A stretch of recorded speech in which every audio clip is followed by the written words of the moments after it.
नमः शिवाय। ओम नमः शिवाय। ओम नमः शिवाय। ओम नमः शिवाय। वसुदेव सुतम देवम कंस चाणूरमर्दनम देवकी परमानंदनम कृष्णम वंदे जगद्गुरु जगद्गुरु जगद्गुरु जगद्गुरु। ओम उग्रवीर महाविष्णु जलवंशतो मुखम नरसिंह भीषण भद्र मृत्युम मृत्युम नमः नमः नमः।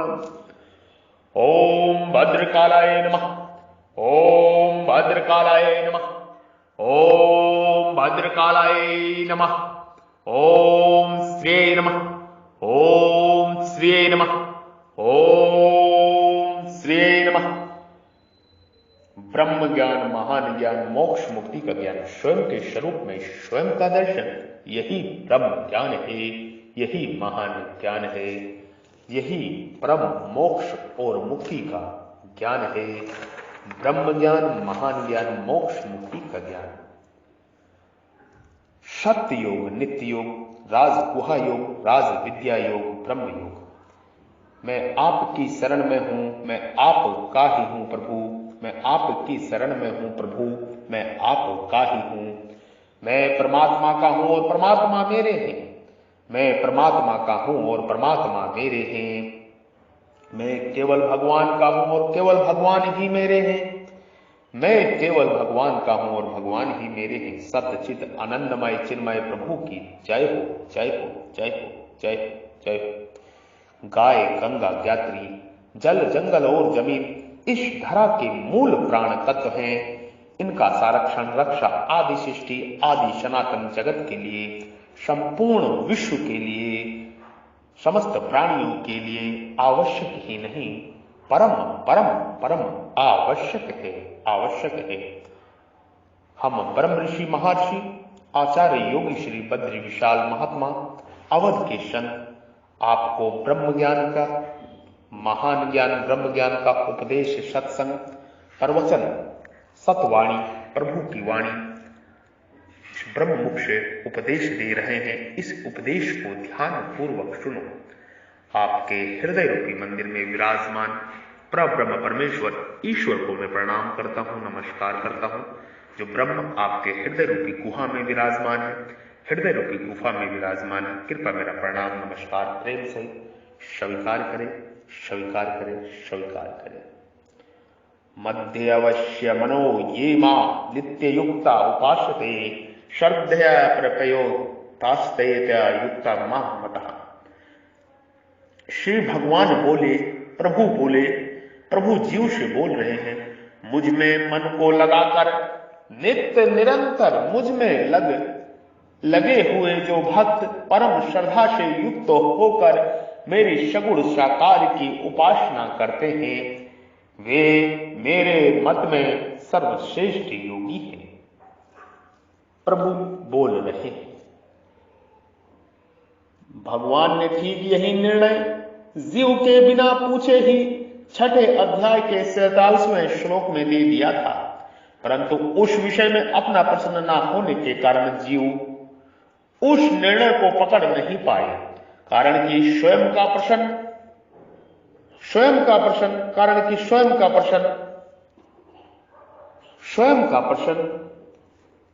न होने से सुनी हुई बात भी प्राय लक्ष्य में नहीं आती। स्वयं का प्रश्न न होने से सुनी हुई बात भी लक्ष्य में नहीं आती। ये बहुत विशेष शब्द है, बहुत विशेष सोचने का एक लक्ष्य है। इसलिए उन्होंने इस अध्याय के पहले श्लोक में ऐसा प्रश्न किया। इसी प्रकार अपने मन में किसी विषय को जानने की पूर्ण अभिलाषा और उत्कंठा के अभाव में तथा अपना प्रश्न न होने के कारण सत्संग में सुनी हुई और शास्त्रों में पढ़ी हुई साधन संबंधी मार्मिक और महत्वपूर्ण बातें प्राय साधकों के लक्ष्य में नहीं आती। अगर वही बात उनके प्रश्न करने पर समझाई जाती है तो वे उसको अपने लिए विशेष रूप से कही गई मानकर श्रद्धा पूर्वक ग्रहण कर लेते हैं। प्राय वे सुनी और पढ़ी हुई बातों को अपने लिए ना समझकर उनकी उपेक्षा कर देते हैं, जबकि उनमें उस बात के संस्कार सामान्य रूप से रहते ही हैं जो विशेष उत्कंठा होने से जागृत भी हो सकते हैं। अतः साधक को चाहिए कि वे जो पढ़े और सुने उसको अपने लिए ही मानकर जीवन में उतारने की चेष्टा करे। मैं व्यस्य मनो ये मां नित्य युक्ता उपासते। मन वही लगता है जहां प्रेम होता है, जिसमें प्रेम होता है उसका चिंतन स्वतः होता है। मन वही लगता है जहां प्रेम होता है, जिसमें प्रेम होता है उसका चिंतन स्वतः होता है। नित्य युक्ता का तात्पर्य है कि साधक स्वयं भगवान में लग जाए। भगवान ही मेरे हैं, भगवान ही मेरे हैं और मैं भगवान का ही हूं। भगवान ही मेरे हैं और मैं भगवान का हूं। भगवान ही मेरे हैं, मैं भगवान का हूं। प्रभु ही मेरे हैं, मैं प्रभु का हूं। प्रभु ही मेरे हैं, मैं प्रभु का हूं। प्रभु ही मेरे हैं, मैं प्रभु का हूं। भगवान ही मेरे हैं और मैं भगवान का हूं। भगवान ही मेरे हैं, मैं भगवान का हूं। यही स्वयं का भगवान में लगना है, यही स्वयं का भगवान में लगना है। स्वयं का दृढ़ उद्देश्य भागवत प्राप्ति होने पर भी मन बुद्धि स्वतः भगवान में लगते हैं। इसके विपरीत स्वयं का उद्देश्य भागवत प्राप्ति न हो तो मन बुद्धि भगवान में लगने का यत्न करने पर भी वे पूरी तरह भगवान में नहीं लगते। परंतु जब स्वयं ही अपने आप को भगवान का मान ले, तब तो मन बुद्धि भगवान में तल्लीन हो जाते हैं। स्वयं करता और मन बुद्धि कारण है, कारण कर्ता के ही आश्रित रहते हैं। जब कर्ता भगवान का हो जाए तब मन बुद्धि रूप कारण स्वतः भगवान में लग जाते हैं। मन बुद्धि रूप स्वतः भगवान में लग जाते हैं। साधक से भूल यह होती है कि वह स्वयं भगवान में न लगकर अपने मन बुद्धि को भगवान में लगाने का अभ्यास करता है। स्वयं भगवान में लगे बिना मन बुद्धि भगवान में लगाना कठिन है। इसलिए साधक को, भक्त को यह व्यापक शिकायत रहती है कि मन बुद्धि भगवान में नहीं लगते। मन बुद्धि एकाग्र होने से सिद्धि समाधि तो हो सकती है, पर कल्याण स्वयं के भगवान में लगने से ही होगा। उपासन का तात्पर्य है कि स्वयं अपने आप को भगवान के अर्पित करना कि मैं भगवान का ही हूं और भगवान ही मेरे हैं। स्वयं को भगवान के अर्पित करने से नाम जप चिंतन ध्यान सेवा पूजा आदि तथा शास्त्र विहित क्रिया मात्र स्वतः भगवान के लिए ही होती है। शरीर प्रकृति का और जीव परमात्मा का अंश है। शरीर प्रकृति का और जीव परमात्मा का अंश है। शरीर प्रकृति का और जीव परमात्मा का अंश है। शरीर प्रकृति का और जीव परमात्मा का अंश है। प्रकृति के कार्य शरीर इंद्रिया मन बुद्धि और अहम से तदात्म पे ममता और कामना न करके केवल भगवान को ही अपना मानने वाला यह कह सकता है कि मैं भगवान का हूं, भगवान मेरे हैं, मैं भगवान का हूं, भगवान मेरे हैं, मैं भगवान का हूं, भगवान मेरे हैं, मैं भगवान का हूं, भगवान मेरे हैं। ऐसे कहने या मानने वाला भगवान से कोई नया संबंध नहीं जोड़ता। चेतन और नित्य होने के कारण जीव का भगवान से संबंध स्वतः सिद्ध है, किंतु उस नित्य सिद्ध वास्तविक संबंध को भूलकर जीव ने अपना संबंध प्रकृति एवं उसके कार्य शरीर से मान लिया, जो अवास्तविक है। अतः जब तक प्रकृति से माना हुआ संबंध है, तभी तक भगवान से अपना संबंध मानने की आवश्यकता है। प्रकृति से माना हुआ संबंध टूटते ही भगवान से अपना वास्तविक और नित्य सिद्ध संबंध प्रकट हो जाता है, उसकी स्मृति प्राप्त हो जाती है। नष्टम मोह स्मृति जड़ता प्रकृति के सम्मुख होने के कारण अर्थात उससे सुख भोग करते रहने के कारण जीव शरीर से मैं पन का संबंध जोड़ लेता है, अर्थात मैं शरीर हूं ऐसा मान लेता है, अर्थात मैं शरीर हूं ऐसा मान लेता है। इस प्रकार शरीर से माने हुए संबंध के कारण वह वर्ण, आश्रम, जाति, नाम, व्यवसाय तथा बालकपन, जवानी आदि अवस्थाओं को बिना याद किए भी स्वाभाविक रूप से अपनी ही मानता रहता है, अर्थात अपने को उनसे अलग नहीं मानता। जीव की विजातीय शरीर और संसार के साथ भूल से की हुई संबंध की मान्यता भी इतनी दृढ़ रहती है कि बिना याद किए सदा याद रहती है। अगर वह अपने सजातीय चेतन और नित्य परमात्मा के साथ अपने वास्तविक संबंध को पहचान ले तो किसी भी अवस्था में परमात्मा को नहीं भूल सकता। फिर उठते बैठते, खाते पीते, सोते जागते, हर समय प्रत्येक अवस्था में भगवान का स्मरण चिंतन सदा होने लगता है। जिस साधक का उद्देश्य सांसारिक भोगों का संग्रह और उनसे सुख लेना नहीं है, प्रत्युत एकमात्र परमात्मा को प्राप्त करना ही है, उसके द्वारा भगवान से अपने संबंध की पहचान आरंभ हो गई, ऐसा मान लेना चाहिए। इस संबंध की पूर्ण पहचान के बाद साधक में मन, बुद्धि, इंद्रिया, शरीर आदि के द्वारा सांसारिक भोग और उनका संग्रह करने की इच्छा बिल्कुल नहीं रहती। वास्तव में एकमात्र भगवान का होते हुए जीव जितने अंत में प्रकृति से सुख भोग प्राप्त करना चाहता है, उतने ही अंश में उसने इस भागवत संबंध को दृढ़ता पूर्वक नहीं पकड़ा है, उतने अंश में उसका प्रकृति के साथ ही संबंध है। इसलिए साधक को चाहिए कि वह प्रकृति से विमुक्त होकर अपने आप को केवल भगवान का ही माने, उन्हीं के सम्मुख हो जाए। सदत्ता प्रयुक्तः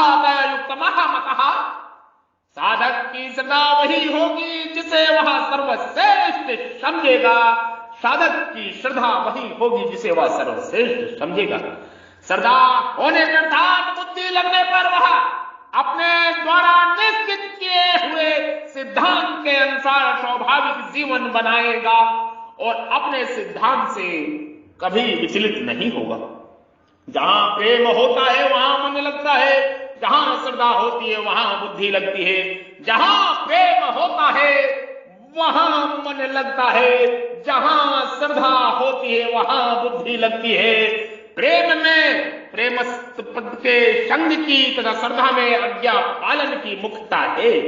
प्रेम में प्रेमस्थ पद के संग की तथा श्रद्धा में आज्ञा पालन की मुख्यता है। एकमात्र भगवान में प्रेम होने से भक्त को भगवान के साथ निरंतर संबंध अनुभव होता है। कभी वियोग का अनुभव होता है ही नहीं, कभी वियोग का अनुभव होता ही नहीं। इसलिए भगवान के मत में ऐसे भक्त ही वास्तव में उत्तम योग देता है। भगवान के अनुसार ऐसे भक्त ही वास्तव में उत्तम योग देता है, उत्तम योग देता है, उत्तम योग देता है। यहां तेपे युक्ततामतः बहुवचनतः पद से जो बात कही गई है, यही बात 6 अध्याय के 47वें श्लोक में शामे युक्तवत्तः मता एक वचनतः पद से कही जा चुकी है। 11वें अध्याय के 54वें श्लोक में भगवान कह चुके हैं कि अनन्य भक्ति द्वारा साधक मुझे प्रत्यक्ष देख सकता है।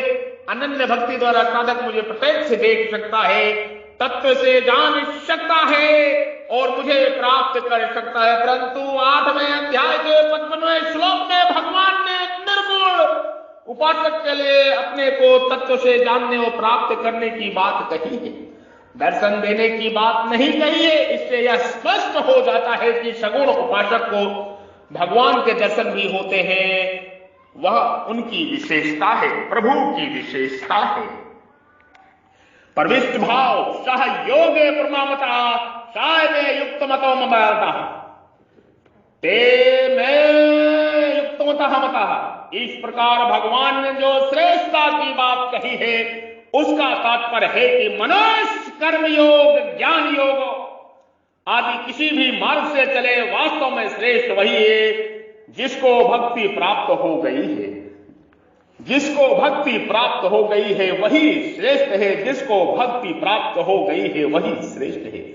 कर्म योगी और ज्ञान योग को तो अंत में भक्ति प्राप्त होती है, पर भक्ति योगी आरंभ में, कर्म योगी और ज्ञान योगी को अंत में भक्ति प्राप्त होती है, किंतु भक्ति योगी आरंभ से ही भक्ति में लगा है, जो कि कर्म योग तथा ज्ञान योग का फल है, इसलिए वह सबसे श्रेष्ठ है।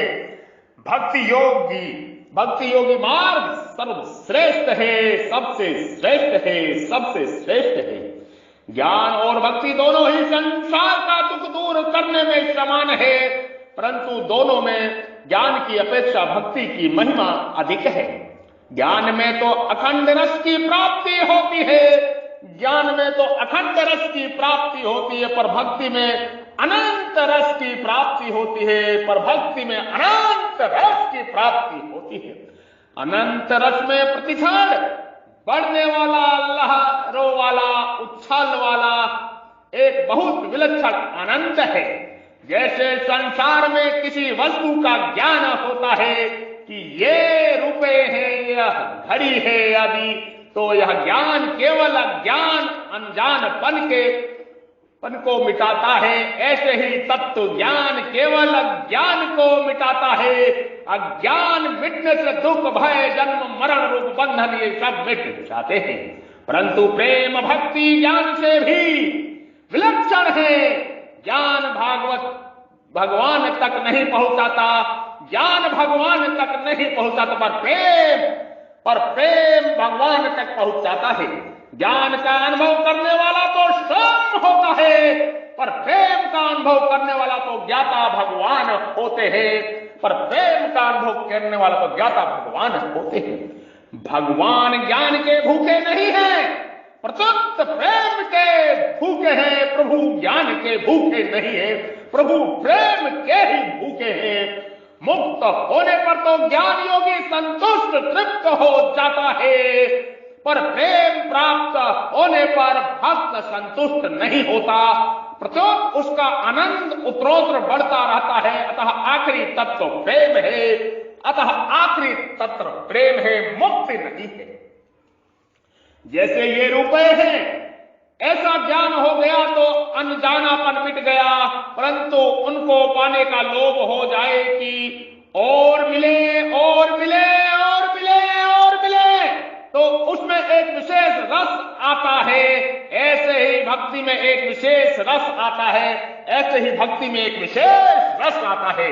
तात्पर्य है कि संसार में जैसे रुपए में आकर्षित करने की शक्ति लोभ में ही है, जैसे रुपए में आकर्षित करने की शक्ति लोभ में ही है, ऐसे ही भगवान में आकर्षित करने की शक्ति प्रेम में ही है। भगवान में आकर्षित करने की शक्ति प्रेम में ही है, ज्ञान में नहीं। धन का लोभ तो अधिक पतन करता है, पर प्रेम ज्ञान से भी अधिक उन्नत करता है। धन का लोभ तो अधिक पतन करता है, पर प्रेम ज्ञान से भी अधिक उन्नत करता है। वस्तु के आकर्षण जो रस है, वह रस वस्तु में, वस्तु के ज्ञान में नहीं है।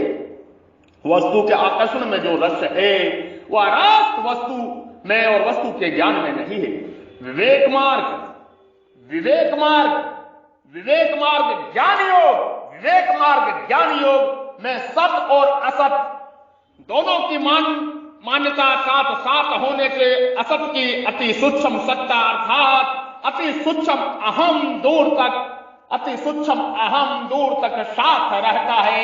यह सूक्ष्म अहम अथवा अहम का संस्कार मुक्त होने पर भी रहता है। यह सूक्ष्म अहम जन्म मरण देने वाला तो नहीं होता, पर यह ईश्वर से अभिन्न होने में बाधक होता है। इसलिए विवेक मार्ग में ज्ञानियों की अथवा दर्शनियों की मुक्ति तो हो सकती है, पर ईश्वर के साथ अभिन्नता का प्रेम हो जाए यह नियम नहीं है। इस सूक्ष्म अहम के कारण ही दार्शनिकों में और उनके दर्शनों में परस्पर मतभेद रहता है, सूक्ष्म अहम के कारण। परंतु विश्वास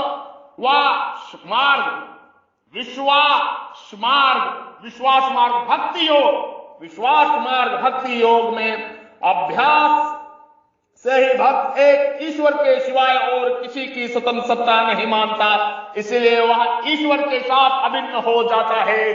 ईश्वर के साथ अभिन्न होने पर प्रेम उदय होने पर सूक्ष्म अहम तथा उससे पैदा होने वाले संपूर्ण दार्शनिक मतभेद तथा मिट जाते हैं। अर्थात देत अदेत, देत्तादेत, देत अदेत, देत्तादेत, देत अदेत, देत्तादेत, विशिष्ट देत, वशिष्ठ देत, वशिष्ठ देत आदि जितने भी मतभेद हैं वे सब वासुदेव रूप हो जाते हैं, जो कि वास्तव में इसलिए वसुदेव सर्वम, वसुदेव सर्वम, वसुदेव सर्वम, वसुदेव सर्वम का अनुभव करने वाले प्रेमी भक्त के हृदय में किसी एक मत का आग्रह नहीं रहता, प्रत्युत सबका समान आदर रहता है।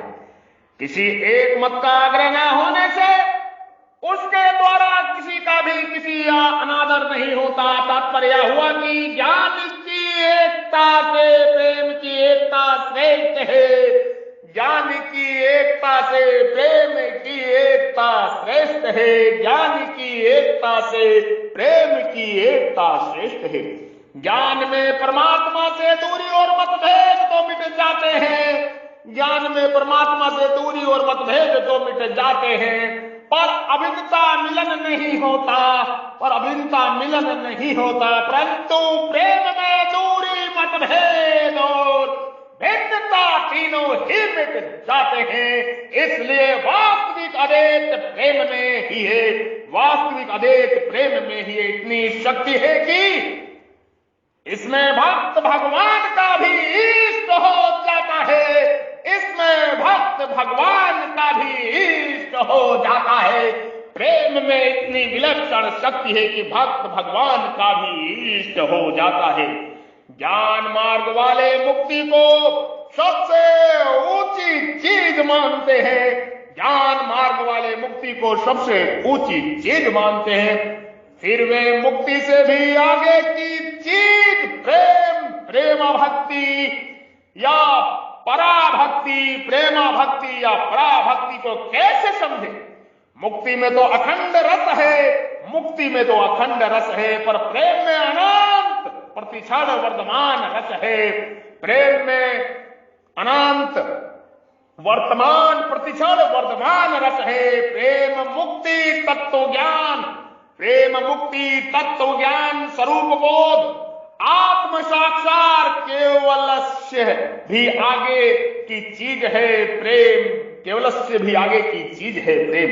प्रेम मुक्ति तत्व ज्ञान, स्वरूप बोध, आत्म साक्षार केवलस्य भी आगे की चीज है प्रेम रस, प्रेम प्रेम अनंत अनंत अनंत प्रेम। कर्म योग और ज्ञान योग ये दोनों लौकिक निष्ठाएं हैं, परंतु भक्ति योग लौकिक निष्ठा अर्थात प्राणी की निष्ठा नहीं है। जो भगवान में लग जाता है वह भगवान निष्ठ हो जाता है, अर्थात उसकी निष्ठा अलौकिक होती है। उसके साधन और साध्य दोनों भगवान ही होते हैं, उसके साधन और साध्य दोनों भगवान प्रभु ही होते हैं। इसलिए भक्ति योग साधन भी है और साध्य भी है। तभी कहा है भक्त्या सजयता भक्ता, अर्थात भक्ति से भक्ति पैदा होती है। श्रवण कीर्तन स्मरण पाद सेवन अर्चन वंदन दास्य साक्ष्य और आत्मनिवेदन, यह 9 प्रकार की साधन भक्ति है। इससे आगे प्रेम लक्षणा भक्ति, साध्य भक्ति जो कर्म योग और ज्ञान योग सबकी साध्य है। यह साध्य भक्ति ही सर्वोपरि है, यह साध्य भक्ति ही सर्वोपरि है। पापणीय तत्व है, पापणीय तत्व है, पापणीय तत्व है। ज्ञान में साधक सत्य असत्य के विवेक को महत्व देकर असत्य का त्याग करता है। असत्य का त्याग करने से त्याग की ओर त्याज्य वस्तु की सत्ता भाव रूप से बहुत दूर तक साथ रहती है। इसलिए ज्ञान योग में असत का सर्वथा त्याग बहुत देरी से होता है। कर्म योग में साधक असत वस्तुओं को त्याज्य न मानकर सेवा सामग्री मानता है। त्याग करने में निकृष्ट वस्तु तो सुगमता से छूटती है, पर अच्छी वस्तु को छोड़ना कठिन होता है। अतः अच्छी वस्तु का त्याग करने की अपेक्षा उसकी दूसरों की सेवा में लगाना सुगम पड़ता है। निष्काम भाव पूर्वक दूसरों की सेवा में लगाने से असत का त्याग सुगमता से और जल्दी हो जाता है। भक्ति योग में जगत को भगवान का अथवा भागवत स्वरूप मानने से जगत असत बहुत शीघ्र लुप्त हो जाता है और भगवान रह जाते हैं। इस प्रकार ज्ञान योग में अपेक्षा कर्म योग असत जड़ता व शीघ्र त्याग होता है और कर्म योग अपेक्षा भक्ति योग में असत का शीघ्र त्याग होता है। क्योंकि भक्ति असत रहता ही नहीं, भक्ति में असत रहता ही नहीं, भक्ति में असत रहता ही नहीं। सद सच्चाहम, सद सच्चाहम, सद सच्चाहम। अतः ज्ञान योग से कर्म योग श्रेष्ठ है, ज्ञान योग से कर्म योग श्रेष्ठ है।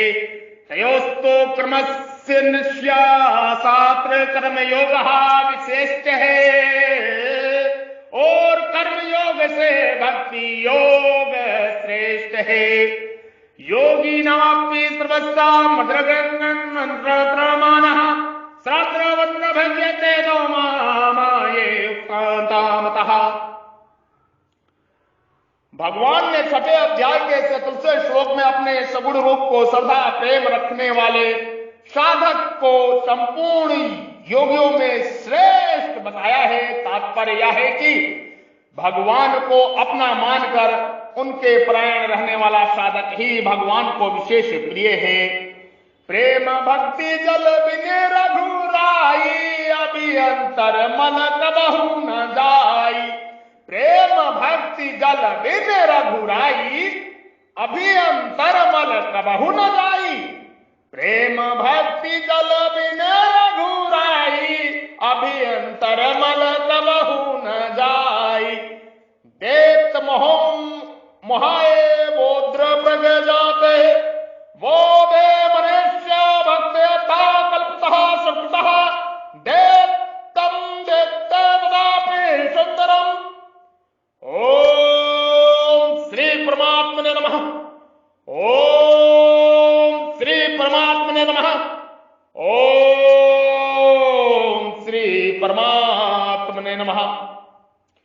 भगवान ने सगुण उपासक को सर्वश्रेष्ठ योगी बताया। इस पर प्रश्न हो सकता है कि क्या निर्गुण उपासक सर्वश्रेष्ठ योगी नहीं है?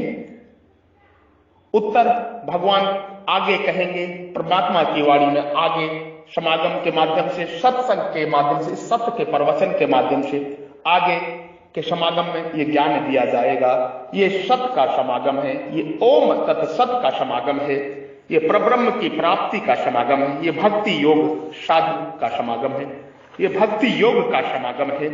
सत्य चित्त आनंदमय चिन्मय प्रभु को प्रणाम, सत्य चित्त आनंदमय चिन्मय प्रभु को प्रणाम, सत्य चित्त आनंदमय चिन्मय प्रभु को प्रणाम प्रणाम, जो हमारे हृदय के मंदिर में ही विराजमान है। हे प्रभु, मैं आपका हूं, आप मेरे हैं, मेरा कोई वजूद नहीं, सिर्फ तू ही तू है, मेरा कोई वजूद नहीं, सिर्फ तू ही तू है। एक तू सच्चा, तेरा नाम सच्चा, एक तू सच्चा, तेरा नाम सच्चा। एक तू सच्चा, तेरा नाम सच्चा।